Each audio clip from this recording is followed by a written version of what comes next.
Hello again, Quarantographers. Welcome back to, and this is a big deal, the 10th episode of Quarantography. Let's take a minute and look back on all the times we've shared.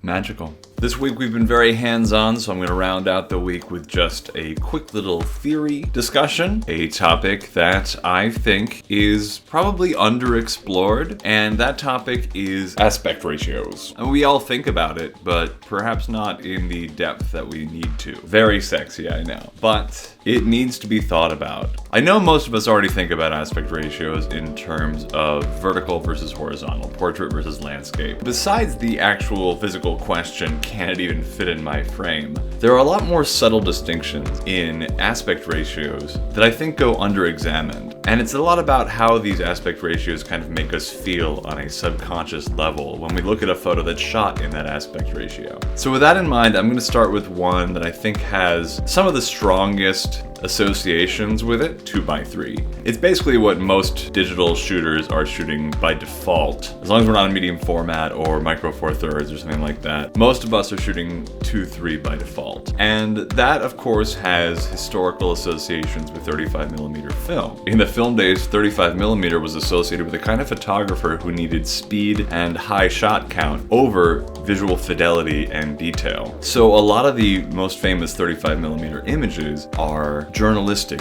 in nature. People who needed to be running around and just getting what they could. And I think to this day, you're still gonna get that feeling when you keep an image in 2:3 aspect ratio. There's an association there with less fussy. Take, for example, this very famous journalistic shot by Kevin Carter, or even this shot by Henri Cartier-Bresson. These shots have kind of a looser, more journalistic feel. And I think you'll find that some of the most effective shots in this crop factor have this kind of looser journalistic feel. I think also composition is affected by the shape of your frame. In 2x3, I just tend to feel like the rule of thirds applies stronger here. In general, kind of the wider the frame, the more it feels more appropriate to have your subject off center. And then conversely, the squarer your frame, the more having a centered composition kind of makes sense. Which brings me to 1:1, the square format. Of course, square is associated with TLRs, hip level viewfinders. Probably for most people, it's associated with Instagram. And I think it was partly their choice to go with 1:1 that helped their platform take off in the first place. 1:1 is an incredibly easy to compose for crop factor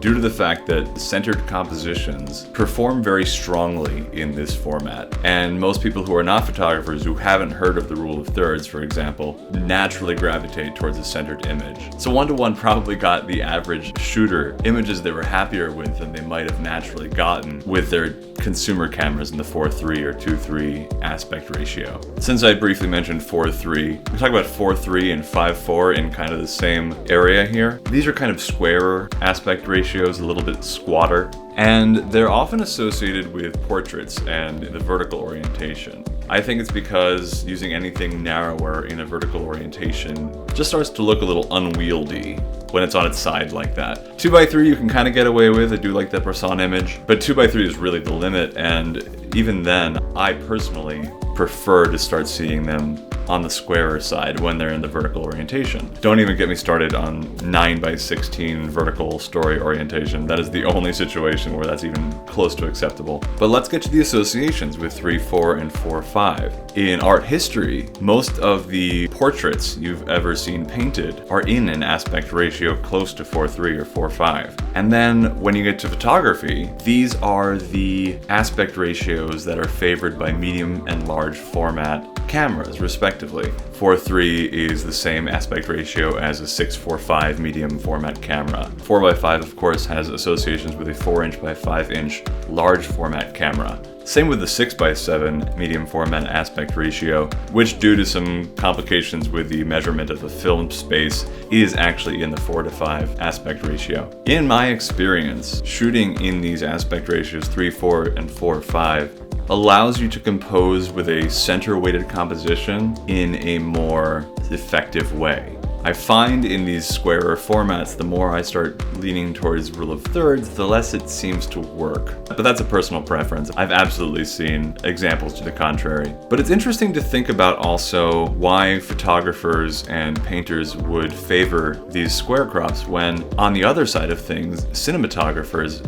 tend to strongly favor wide crops. Think about any anamorphic movie you've seen in the 2:40 or 2.39:1 anamorphic aspect ratio, or most TV these days even being in the 16:9. We're watching a 16:9 video right now. From the cinematographers I've talked to, that has a lot to do with the concept of immersion. When you're watching a movie, you really want to be immersed in the frame and not think about anything else. And when you think about the way our eyes are positioned, a wide field of view is what we're used to. Going with a narrow and tall field of view is actually counterintuitive to immersion. And I think a lot of photographers and painters for that matter kind of rely on that, this kind of window pane effect. We kind of want to see our work in the context of the world around it. We kind of want to look into our work. That's why photographers love borders so often. That's why, we hang things on white walls. We're not usually in it to be immersed in the same way as we might want to be from a movie or TV show. Stills, especially in the fine art world, are often more intended to be kind of commentaries on the world outside of them, rather than something to get lost and escape into. So that's interesting to think about. There are, of course, exceptions to everything. Landscapes, for example, are often very effective in the wider aspect ratio, 16:9 or even wider than that. However, that's not hard and fast either. I mean, some of Ansel Adams' most famous landscape works were shot on a 4:5 camera and kept in that crop ratio. That said, experiment. Take a look at this shot I took in the Dolomites in Italy. I couldn't decide on a final aspect ratio, but I processed it both ways. Here it is in 4:5, and here it is in 16:9. And they tell two different stories. Once again, the 4:5 kind of feels a little bit more like it's something to consider in front of you, to look into a window and think about from the outside. The 16:9 crop places you there more. And there's no real saying which of these is more valuable. It very much depends on the context in which you're showing it. But it's absolutely something to think about. Do you have a favorite crop ratio? Do you have photos where you could not decide how to crop? Sound off in the comments, and if you are a Patreon subscriber, please reach out to me in the Discord. I love talking about this stuff, and I will gladly talk your ear off about it if you give me the chance. Thank you so much for tuning in on this one. Hope it was an interesting thing to think about. We'll be back next week, probably with some more hands-on experiences and who knows what. But in the meantime, stay safe, stay sane, stay shooting. Thanks so much.